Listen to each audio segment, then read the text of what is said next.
Eu tentar ser breve, pontuar coisas mais específicas esse primeiro momento, para vocês também entenderem o que a gente está fazendo, né? Graças a Deus, Deus tem sido muito bom e gracioso com a gente, né? Como vocês sabem, eu sou missionário em tempo integral, né? Para você que não me conhece, eu sempre faço a minha apresentação, porque às vezes você chegou aqui e nem sabe quem que eu sou, né? Então, provavelmente vocês oram por mim aqui, né? Todo domingo, lembrando de mim, da minha esposa, dos nossos trabalhos, nas suas orações. Muitos de vocês também oram por nós, então fico muito grato por isso. Mas hoje, graças a Deus, Deus tem dado o privilégio de poder participar da grande obra, né, missionária em meios mais específicos, né? Hoje nós estamos trabalhando especificamente com o desenvolvimento do analfabetismo bíblico, né? Como vocês já sabem, eu estou cansado de falar, mas eu vou falar várias vezes, porque hoje é a minha luta, meu trabalho, meus afazeres, e para vocês também comemorarem junto comigo essas vitórias que Deus tem dado dia após dia, momento após momento. Graças a Deus, né, hoje nós estamos com cursos, com ferramentas, com dinâmicas, tudo vindo daquilo que Deus tem participado e partilhado com a gente. Então, graças a Deus, hoje a gente já está no Maranhão, né? Não sei se vocês ficaram sabendo, a gente conseguiu levar o processo todo do Desperte, que é o ministério que a gente está desenvolvendo, para o Maranhão. Até um obreiro nosso, né, ele foi fazer um treinamento para 120 pessoas. Estava fazendo antes de ontem. Aí ele mandou: Lucas, conseguiu uma igreja, a gente está fazendo, desenvolvendo, sempre voltado com a palavra, com esse mecanismo para desenvolvimento, de novo, a voltar às escrituras. A gente vai conversar um pouquinho sobre isso, né, durante a pregação também, que Deus compartilhou comigo. Mas tudo isso voltado às escrituras, voltado a tudo aquilo que Deus quer que nós, como cristãos, olhemos para as escrituras e compreendamos o que ela tem a dizer. Se a Bíblia não for compreendida, ela não tem utilidade, ela precisa ser entendida. E nossa missão tem sido essa. Graças a Deus nós chegamos também no Pará, né? Nós estamos trabalhando com comunidade indígena e ribeirinho, só que é um pouquinho complicado, que a gente tem que desenvolver um mecanismo diferente, né? Porque é um povo de cultura oral, é um povo de cultura visual, né? Leitura é uma coisa que não é muito apegado ali. Então a gente está começando a pensar em algumas coisas e ferramentas e estratégias para chegar dentro dessas comunidades também. E graças a Deus, Deus tem estendido muito essa misericórdia dele para a gente poder criar boas ferramentas para que nós, né, como igreja do Senhor, possa avançar no desenvolvimento. Porque nós acreditamos muito no potencial da igreja. Acreditamos que a igreja sendo esse motor fundamental para a expansão do reino de Deus, nós conseguiremos enxergar uma realidade diferente da qual nós enxergamos hoje. Nós precisamos entender as escrituras. E graças a Deus, Deus tem estendido por esse momento aqui, mas a nossa missão também é estender isso para fora. Então, é aos pouquinhos, né? Eu estou numa base onde muita coisa foi pioneirada, né? Muita coisa foi iniciada. Sim, eu acabei de sair de uma gripe, gente, então eu vou dar uma tossidinha. Que doido, né? Saio para as férias e pego gripe, só alegria. Agora que tá saindo, expectorando aqui. Mas, se Deus quiser, né? Nós estamos com essa visão de chegar no Brasil. Alguns lugares a gente já chegou. Mas Deus ainda tem dado estratégia, privilégio, logo mais, né, nós estamos criando potencialidades para começar no Nordeste, no Norte, né, que é uma das regiões que sempre queima no meu coração, para levar esse tipo de pensamento bíblico, fazer com que as pessoas voltem às Escrituras, entendam mais a palavra de Deus e desenvolvam o mundo criado por Deus, né? Graças a Deus também, né, Deus deu mais uma estratégia para a gente está com outro curso lá em Maringá, que é pegar a Bíblia e colocá-la também na prática. Então a gente também trouxe um curso que chama Escola de Missões Urbanas, né? Até ontem eu estava mandando mensagem para eles, que é um grupo, né? A gente está com cerca de 18 jovens na nossa escola, a primeira escola que a gente está fazendo em Maringá, está sendo muito interessante, onde Deus tem dado estratégia. Ontem eles estavam fazendo evangelismo lá no centro, eu queria estar lá junto, estava né, no WhatsApp vendo como que estava. Começou a chover, mas eles não pararam, continuaram a fazer o evangelismo. E graças a Deus por isso, gente. Graças a Deus por isso. Então, hoje Deus levou a gente para Maringá para desenvolver esses projetos, né? Maringá, como vocês, né, eu já falei para vocês, é uma cidade muito bem estruturada. É uma cidade onde está um dos 8 segmentos dos povos não alcançados, está lá em Maringá, né, que é os ricos dos mais ricos, né, é muito rico, muita gente rica lá. E é um dos povos que a gente também está conseguindo alcançar, né? E isso está sendo muito interessante, porque a gente acha que rico também já vai para o céu direto ou nem precisa ser evangelizado. Mas é muito complexo, muita coisa. Né? Maringá é uma das cidades, tem mais milionários na cidade de Maringá do que propriamente em Curitiba, que é a capital do Paraná. Mas a gente está se movendo dentro daquilo que Deus tem colocado no nosso coração e graças a Deus está sendo bem desenvolvido. Não sei até quando Deus vai deixar a gente ficar lá, se a gente mudar para outro canto, não sei. Né? A gente está trabalhando para desenvolver e movimentar tudo isso. E tem sido de vários meios estratégicos que Deus tem dado, a gente está potencializando a comunidade. Logo mais a gente quer começar a enviar missionários que nós estamos treinando, nós estamos desenvolvendo. Então, essa é a estratégia que Deus está me dando para eu poder partilhar lá com o pessoal. Ensinar a Bíblia, estruturar esse ponto, tirar a Bíblia para a prática e começar a enviar novos missionários para campo. Então, graças a Deus, Deus tem dado essa estratégia, né? É muito legal ver que eu não estou indo para alguns lugares que as pessoas que a gente está treinando estão conseguindo ir. Então, eu me coloco lá, eu já fui, nunca tinha ido, né? Mas a gente está enviando missionários e projetando isso para mais e mais e mais lugares. Deus tem me usado especificamente para treinar esses novos missionários. Então, orem por isso também. Orem para que novos trabalhadores cheguem lá. Nós estamos capacitando e qualificando eles para que eles possam desenvolver mais o campo missionário. Né? E Deus tem dado muito disso, né? Tanto para mim quanto para Dani. Dani tem, né, sido essencial nesse ministério também, da minha parte. Mas a Dani também desenvolve os projetos dela, né? Lá no bairro, que é o bairro Vale Azul. E a gente está tentando fazer essa mesma ponte, né? Hoje, graças a Deus, a galera da comunidade não precisa de nós. Isso aqui é sensacional. Quando a gente faz um projeto para desenvolver a comunidade e a comunidade compra o projeto e eles falam, beleza, a gente não precisa de vocês. E é maravilhoso, porque a própria comunidade entendeu o reino de Deus. E agora eles estão desenvolvendo a própria comunidade. Então, hoje, só a Dani, dentro dos missionários que trabalham conosco, está lá dando suporte.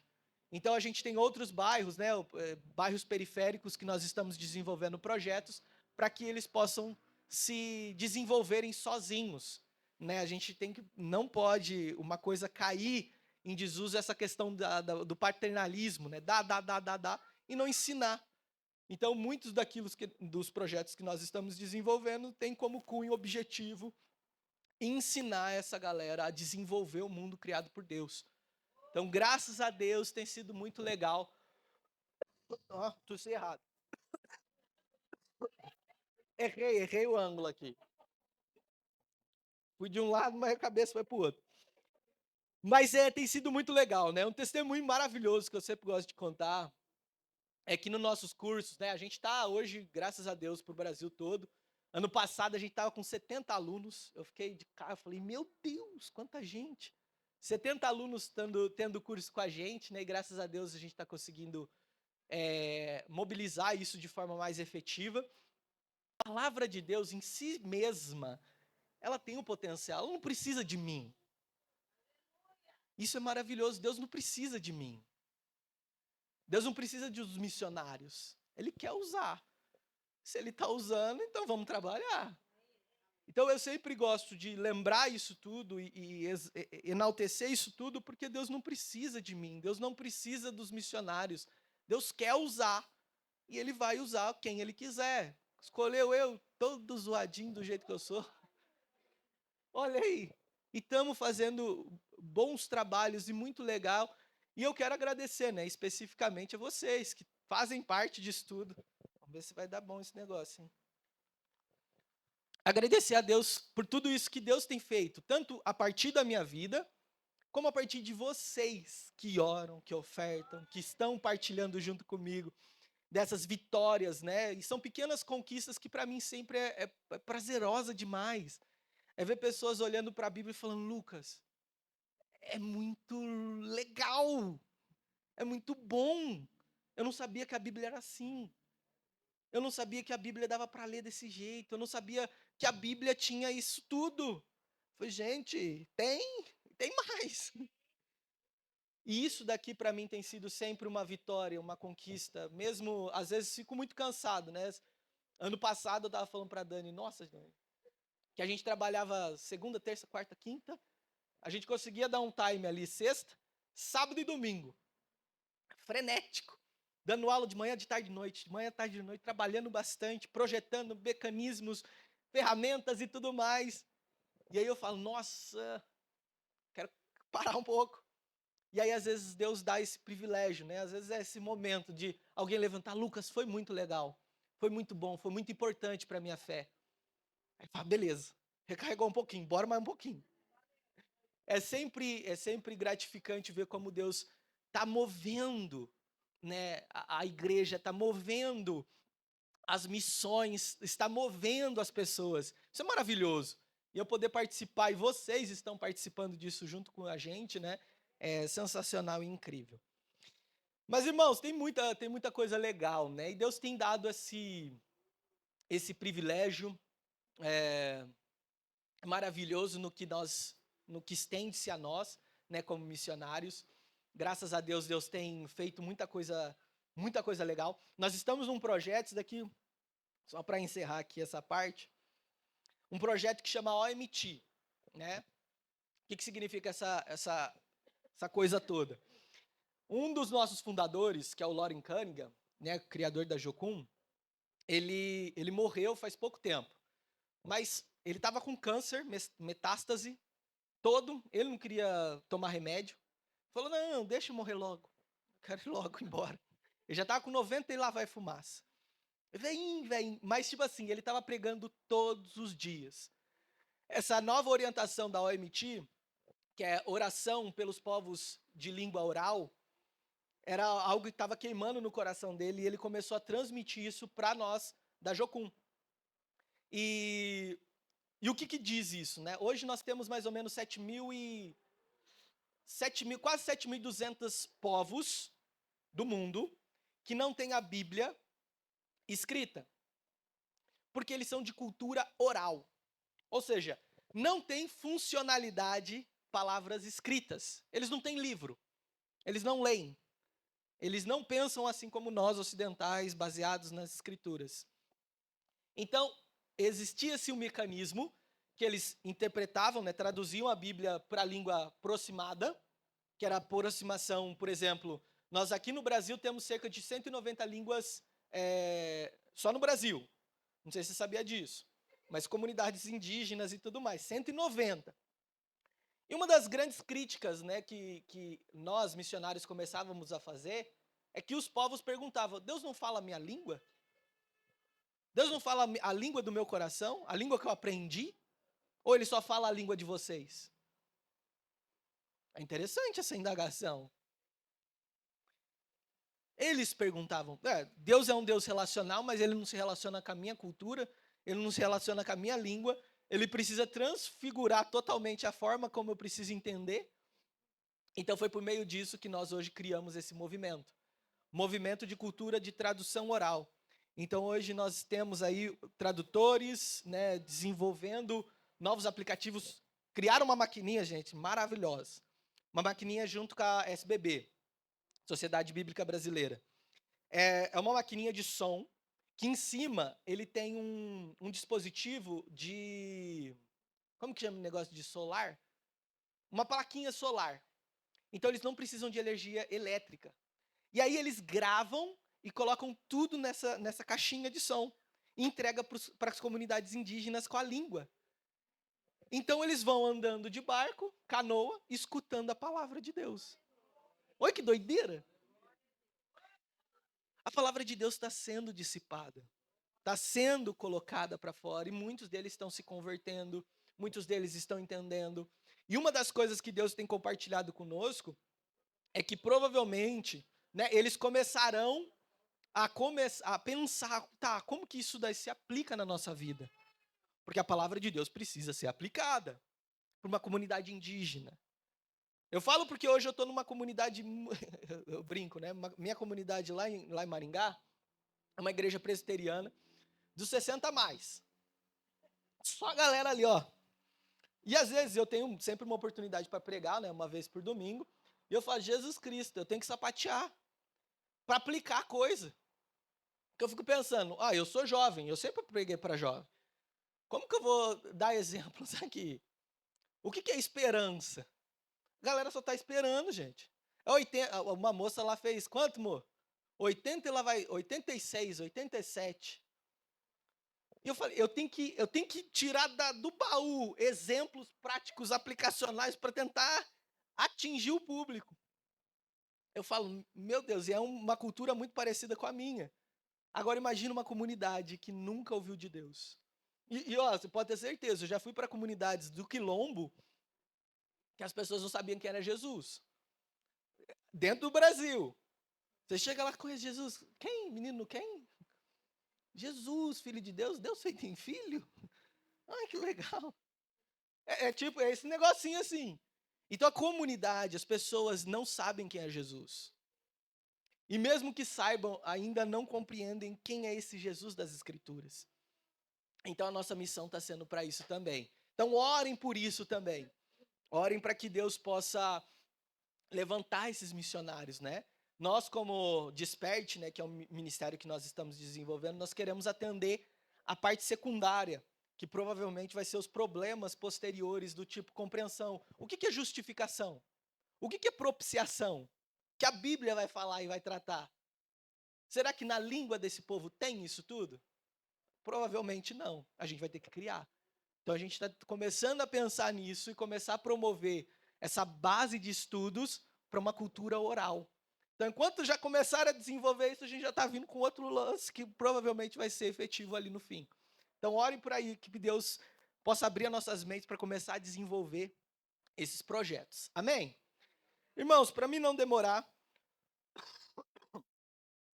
quero abrir e compartilhar com aquilo que Deus tem partilhado comigo. Em 1 Coríntios, capítulo de número 3, do verso 10 ao verso 17. É um texto maravilhoso e que faz com que nós possamos entender um pouquinho mais sobre o que Deus quer de nós. 1 Coríntios, capítulo 3, verso 10 ao 17.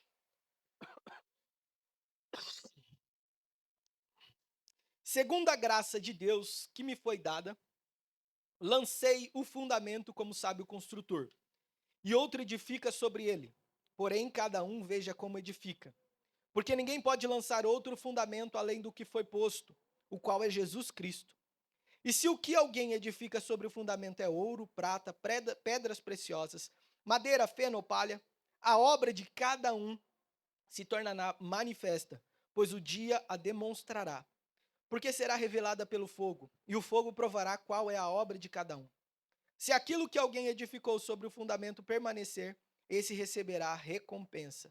Se a obra de alguém se queimar, esse sofrerá dano, porém ele mesmo será salvo.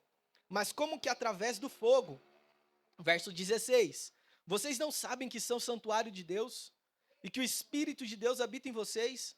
Se alguém destruir o santuário de Deus, Deus o destruirá, porque o santuário de Deus, que são vocês, é sagrado.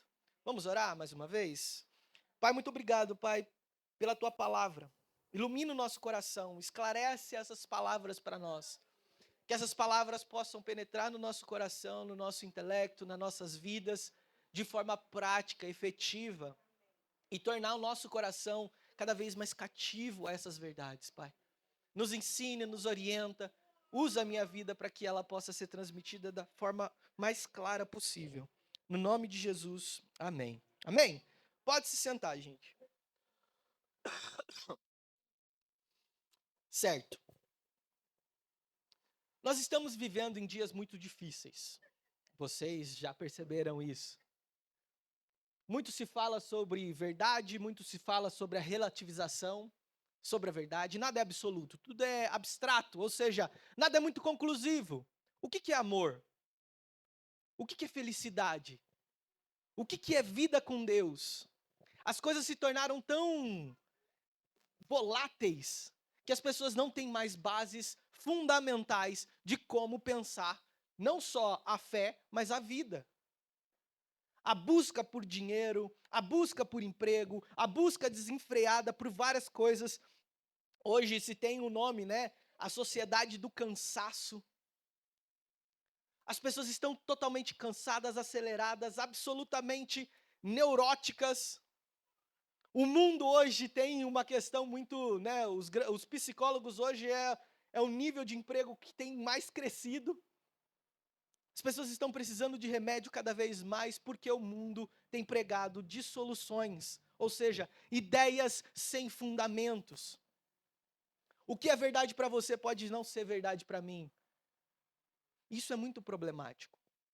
Isso tem sido tão problemático que tem entrado dentro da própria comunidade. Tem entrado dentro da própria palavra de Deus. As pessoas dizem que a palavra de Deus não é mais a verdade absoluta. As pessoas dizem que a palavra de Deus não é a palavra de Deus, mas ela contém a palavra de Deus. Ou seja, eu posso tirar dela o que eu quiser. Um dos grandes frases que nós utilizamos para dentro do nosso próprio curso é que a Bíblia é a mãe de todas as heresias. Eu posso fazer com a palavra de Deus o que eu quiser, mesmo manipular pessoas para fazerem e serem aquilo que elas nunca foram criadas para ser. As heresias saem diante da palavra. As pessoas estão fazendo uma leitura totalmente equivocada das Escrituras. E se ela é a palavra de Deus, ela precisa ser compreendida, porque é a palavra de Deus. Só que chegamos a um ponto conclusivo que não só as nossas vidas estão passando por essa dificuldade, não só a nossa fé está passando por essa dificuldade, não só a palavra de Deus está passando por essa dificuldade, mas as nossas comunidades também. O que é ser igreja?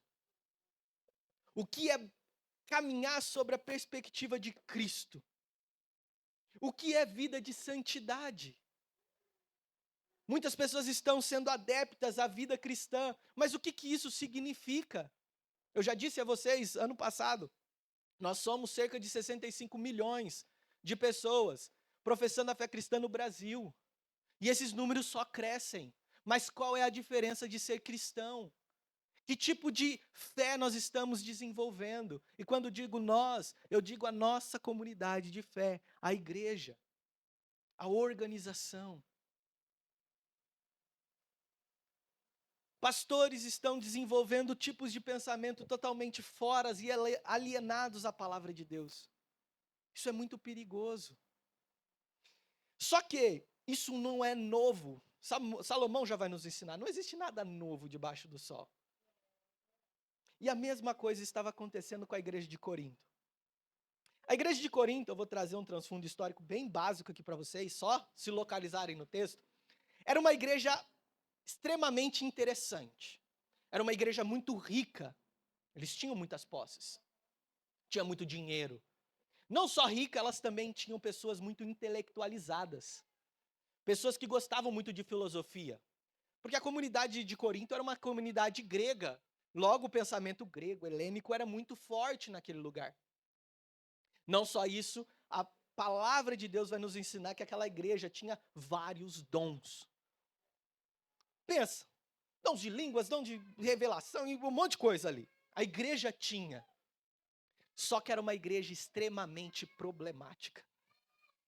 Era uma igreja que não sabia o que era uma unidade de corpo. Paulo está ensinando, até mesmo nas nossas ceias nós pregamos, né? Lemos o texto, capítulo 11. Quando vocês forem esperar, esperem uns aos outros. A comunidade não estava querendo mais esperar ninguém.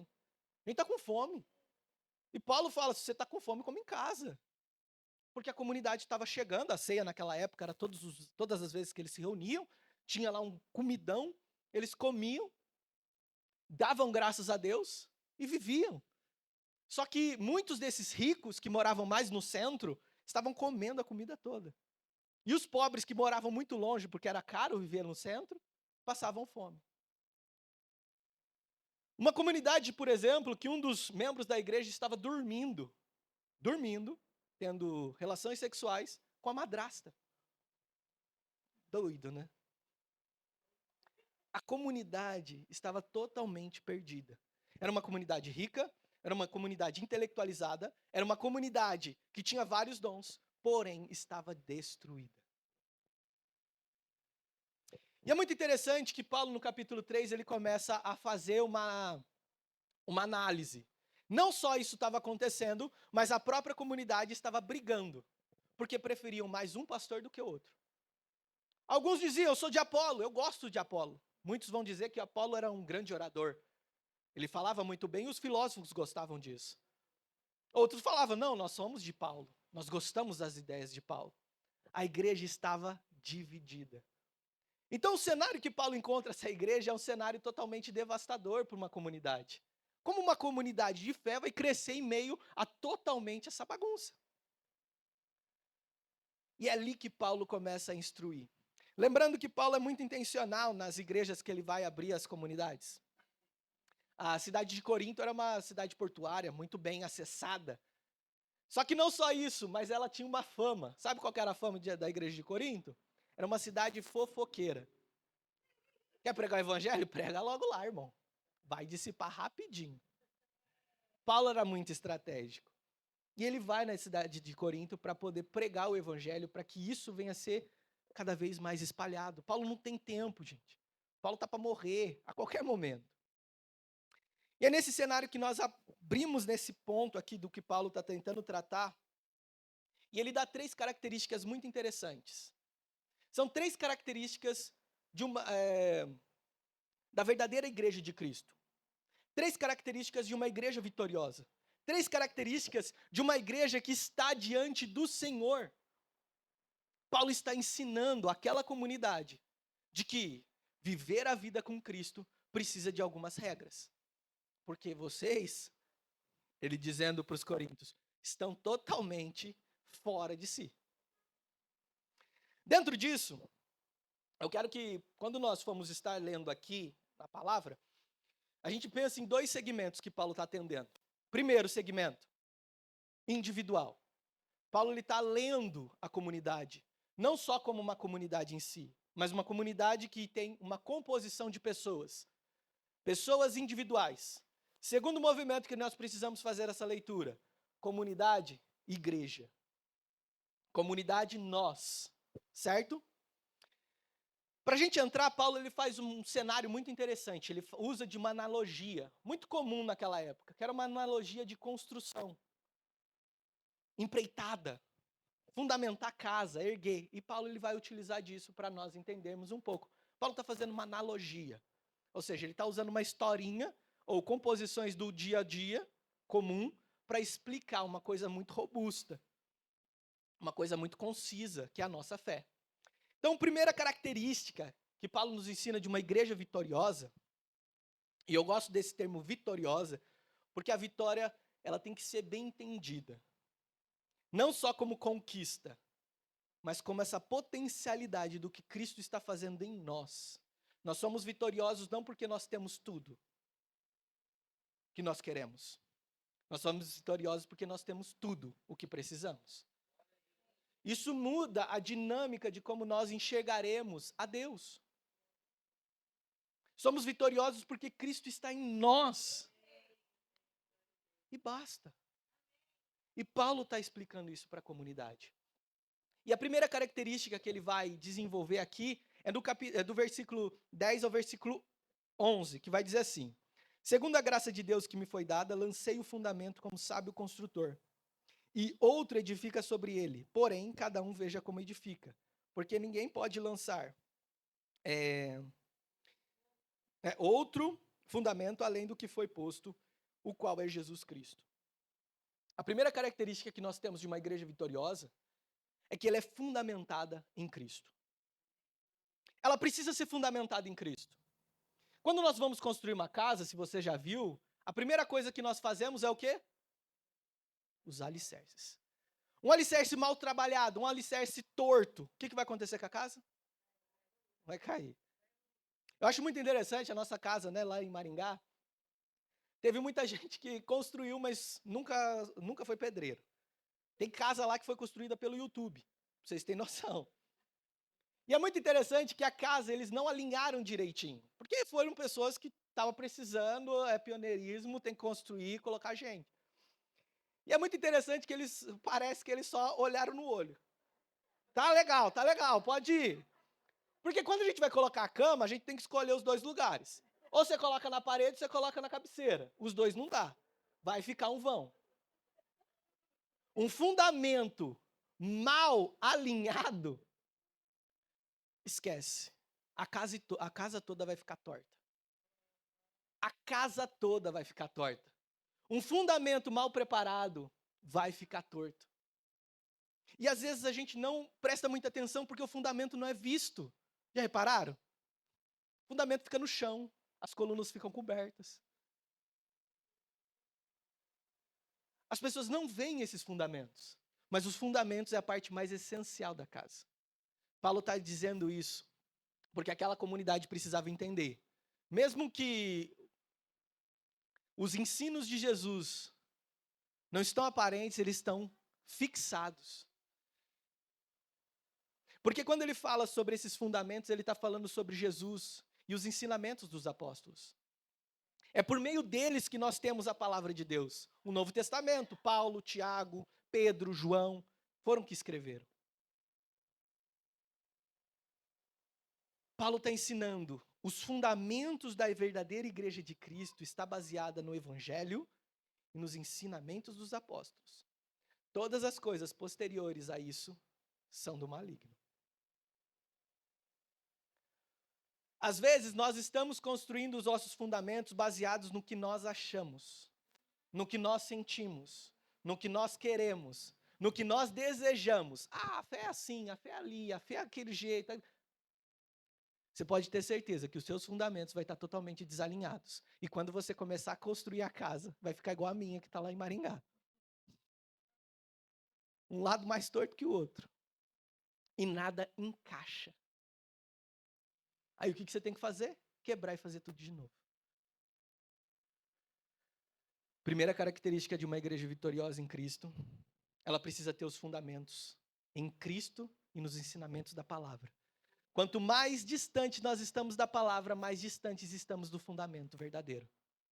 Por isso, aqui eu vou trazer uma sardinha enorme para aquilo que a gente faz. Estuda a Bíblia. Entenda a Bíblia. Conheça a Bíblia. E aqui eu não estou falando conhecimento pelo conhecimento. Muitas pessoas vão para os nossos cursos querendo esse conhecimento e a gente já quebra lá no começo. Conhecimento pelo conhecimento também é um fundamento totalmente falho. Porque a palavra de Deus é a palavra de Deus. O Criador de todas as coisas estabelece coisas primordiais para a nossa realidade. E se nós não compreendemos aquilo, isso daqui, nós não compreenderemos nada da realidade estabelecida por Cristo. E nós começamos a criar fundamentos fora de contexto. Fundamentos que não fazem sentido nenhum com a palavra de Deus. Fundamentos estabelecidos por nós, pelas nossas experiências, pelos nossos desejos, pelas nossas vontades, pelos nossos egoísmos. E Deus começa a ser o meu garçom. Sabe supermercado? Você está andando no supermercado, você vai pela necessidade. O que eu preciso? Preciso disso, isso daqui não preciso não. Tem coisas de Deus que eu gosto, tem coisas que eu não gosto. Deus vai me corrigir? Eu tenho que obedecer desse jeito? Viver uma vida santa é assim? Não, isso daqui eu não gosto. Deus não é um supermercado. O que nós precisamos entender é que esses fundamentos em Cristo é a referência que nós precisamos ter para poder ter o crescimento necessário para essa vida. Primeira característica, fundamentados em Cristo e nos ensinos dele. Bíblia. Amém? Segunda característica que nós temos aqui, eu vou ter que passar só um pouquinho, pastor. Só para a gente não perder. Só um pouquinho, gente. Segura o coração. Versículo 12 ao versículo 15. E, se o que alguém edifica sobre o fundamento é ouro, prata, pedras preciosas, madeira, feno ou palha, a obra de cada um se tornará manifesta, pois o dia o demonstrará. Porque será revelado pelo fogo, e o fogo provará qual é a obra de cada um. Se aquilo que alguém edificou sobre o fundamento permanecer, esse receberá recompensa. Se se a obra de alguém se queimar, esse sofrerá dano, porém, ele mesmo será salvo, mas como que através do fogo. O que Paulo está falando? A segunda característica de uma igreja vitoriosa em Cristo é que ela edifica para a glória de Deus. A edificação é para a glória de Deus. Olha que interessante, Paulo ele faz 6 representações aqui. Vamos lá? O que é as 3 primeiras? O que ele usa? Ouro, prata e pedras preciosas. Essas pedras preciosas, no original específico, é mármore, tá? Não é diamante, essas coisas não. Pedras que não eram utilizadas para construção normalmente. Eram pedras muito caras e não é qualquer um que vai utilizar para fazer uma casa de ouro, uma casa de prata. Lembrando-se que Paulo está usando uma analogia.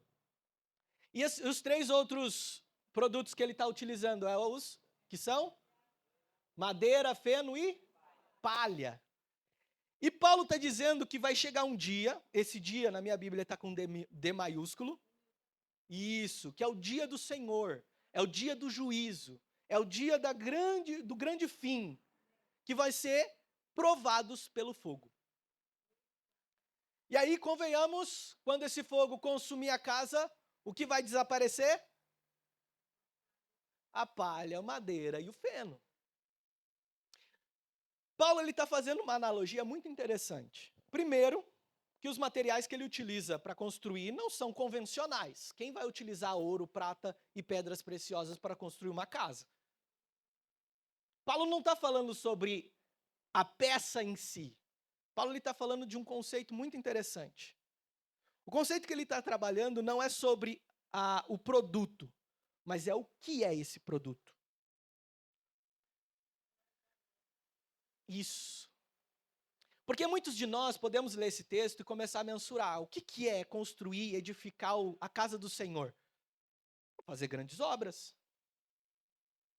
Eu dou dízimo todos os meses. Eu dou as ofertas. Eu ajudo o missionário da igreja. Eu faço as boas ações. Eu prego, eu canto, eu louvo. Eu faço um monte de coisa para Deus. Meu amigo, minha construção está muito boa.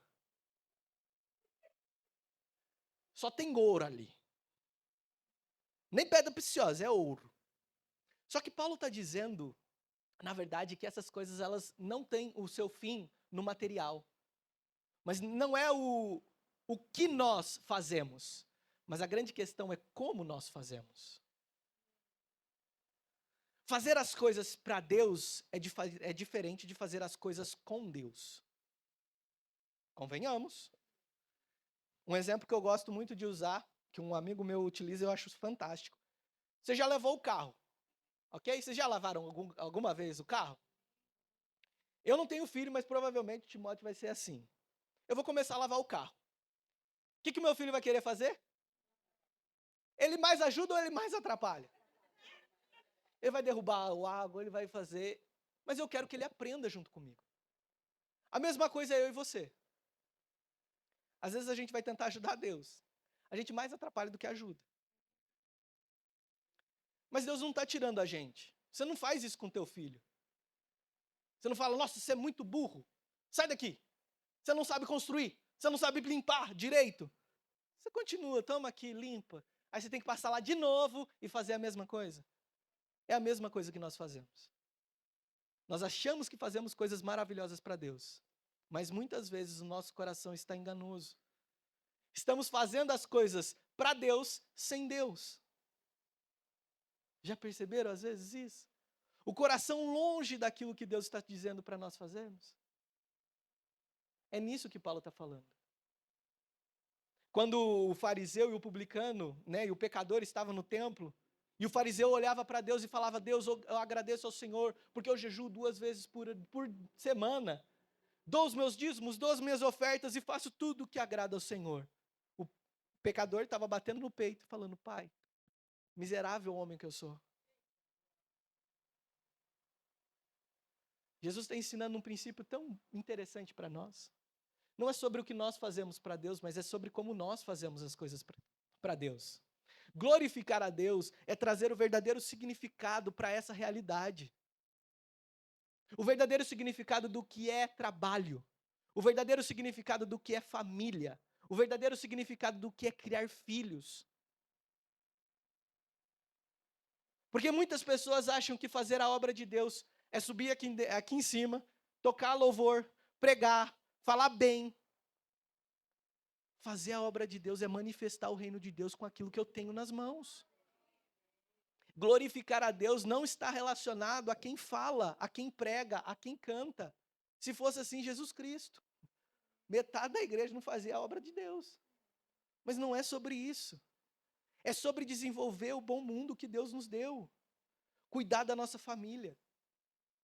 Cuidar do nosso trabalho. Fazer um bom trabalho. Porque nós estamos dando verdadeiro significado para a realidade, porque nós conhecemos o nosso Criador. Muda totalmente essa forma. A reforma protestante, mais ou menos, no século XVI, teve esse mesmo tipo de pensamento. Não é sobre o que eu faço para Deus, mas é sobre como eu faço para Deus. A Europa do Norte, ela foi transformada. Não só a fé, mas a arte, economia, política, ciências. Porque agora tudo o que eu faço é para a glória de Deus. Tudo o que eu faço é para a glória de Deus. Nós estamos num anseio gigantesco, né? As pessoas do mundo estão em busca de algo extraordinário, algo a mais daquilo que eu já tenho, mas Deus nos convida essa manhã para entender o ordinário que Ele tem nos possibilitado. Sabe aquele café da manhã que às vezes você acorda e só tem aquele café? Aquele pão duro? Aquela bolacha murcha? Você senta com as suas crianças ou com você mesmo, passa aquele cafezinho, olha para o nada e agradece a Deus. A vida ordinária de Deus é isso. Deus tem nos dado a expectativa da vida. Nós estamos andando, nós estamos respirando, nós estamos existindo agora, nesse momento. Então tudo que você faz tem que ser para a glória de Deus. Comer, beber, se alegrar, faça tudo para a glória de Deus. E de novo, fazer as coisas para a glória de Deus não é colocar grande. Eu vou colocar aqui, essa casa vai adorar o Senhor. Não é sobre isso. Porque muitas vezes tem esse lema, só que a família está toda destruída. Os filhos estão todos destruídos. A vida está toda destruída porque não entendeu a glória de Deus. A glória de Deus não é sobre o que eu faço, mas é sobre como eu faço. Não é fazer as coisas para Deus, é fazer as coisas com Deus. Muda totalmente a dinâmica. John Piper fala uma frase muito interessante que eu acho ela fantástica. Nós glorificamos mais a Deus quando nós nos satisfazemos nele. Nos satisfazer, e esse é o grande rito, né, a grande alegria. Freud vai tratar isso muito claro. Evite a dor a todo custo e busque a felicidade com todo empenho. As pessoas entenderam a felicidade de algo muito diferente da proposta bíblica. Felicidade na Bíblia não tá relacionada a viver coisas boas, simplesmente. Tá sorrindo todo dia. Paulo fala, sem passar na dificuldade, sem passar na bonança. Paulo foi preso, Paulo foi torturado, Paulo foi machucado, Paulo foi para prisão. E no fim ele fala, estou feliz. Felicidade na Bíblia, ela está nos instruindo como algo muito claro. Satisfação. Sermos satisfeitos em Deus é sermos satisfeitos com o que temos. Com o que o Senhor nos possibilitou viver. A vida ordinária que Deus tem nos dado, esse dia a dia, esse dia comum, essa vida, é o que Deus tem nos ensinado. E tem nos chamado a atenção. Satisfação. Sejam satisfeitos com aquilo que Deus deu. Eu gosto muito de uma música do Projeto Sola, que ela fala, aquilo que eu não tenho, eu não preciso. Eu tenho aquilo que eu preciso. Não estou dizendo aqui para nós não criarmos expectativas de coisas que nós queremos ter futuramente. Não é sobre isso. O que eu estou dizendo é que o nosso coração atrelado a essas coisas tira totalmente a nossa atenção do fundamento. E a edificação começa a ser baseada no que eu posso fazer. E quanto mais eu fizer, mais a minha casa vai ser construída.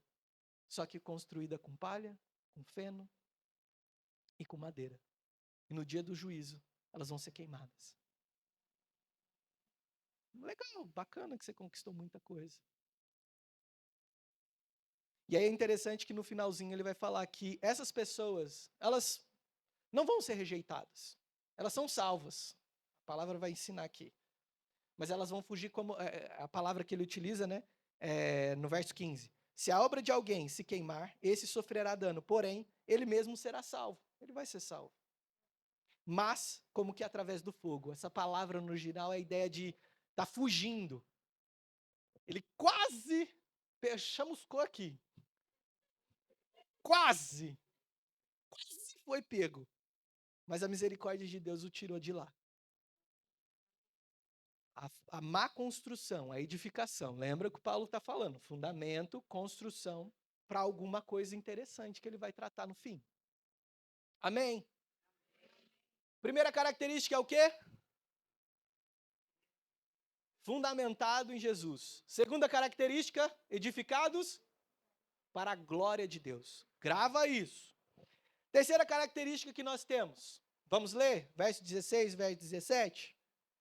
Vocês não sabem que são santuários de Deus e que o Espírito de Deus habita em vocês? Se alguém destruir o santuário de Deus, Deus o destruirá, porque o santuário de Deus, que são vocês, é sagrado. Terceira característica que Deus está nos ensinando essa manhã, que Paulo vai orientar, que uma igreja vitoriosa em Cristo, ela é santa. Ela é santa. É muito interessante que Paulo ele faz uma questão, ele utiliza uma questão muito interessante que é a retórica, né? Uma retórica é uma pergunta sem resposta. Só que, provavelmente, essa galera já sabia a resposta. Porque ele faz a seguinte pergunta: vocês não sabem que são santuário de Deus? E que o Espírito de Deus habita em vocês? Vocês esqueceram disso? O que Paulo está falando? Fundamento, edificação para qual fim? Para a glória de Deus. Porque esse Deus que nós estamos glorificando mora dentro de você. Esse Deus mora dentro de você. A perspectiva nossa muda totalmente, porque é um Deus. Eu não sei se vocês têm isso na cabeça. Esse Deus grandioso, esse Deus poderoso, esse Deus que criou todas as coisas, poderia escolher qualquer lugar para morar. Escolheu você. Todo zoadinho do jeito que você é. Todo problemático do jeito que você é. A casa sem esquadro, o prumo tá daquele jeito. Tá mais para lá do que para cá. Pô, eu quero morar aqui. Eu quero morar aqui. Isso é maravilhoso. Vocês entendem? A questão do pecado, ele destrói totalmente a nossa visão sobre quem é Deus de fato. A salvação é algo maravilhoso. Porque mesmo você defeituoso do jeito que você é, mesmo mal do jeito que você é, e você sabe disso, Deus pega e vem e fala assim: eu vou habitar dentro de você. Porque eu sei que não é você que vai construir nada dentro de você. Você não é bom para isso. Já viram uma casa construir sozinha? Ela precisa de um pedreiro, irmão. Deus é esse pedreiro dentro de você. Deus é o eletricista dentro de você. Deus é o pintor dentro de você. Quem faz a obra é Ele. Isso é maravilhoso. Porque Ele não depende de você. Aí a casa vai precisar ser construída, ela vai construir sozinha. Não vai. Por isso que às vezes é tão difícil ser quebrada do jeito que você é, às vezes. Porque você construiu uma parede que não tem nenhum sentido. O banheiro está escorrendo água para a sala. Tem que quebrar. Tem que tirar. Tem que pintar de novo. E dói. Não sei se vocês já fizeram construção na casa. O melhor da construção é quando ela acaba. Porque enquanto isso, é um caos. Por isso que às vezes a gente passa pelo caos da vida e aquela bagunça, você não sabe para onde você vai. Reparou?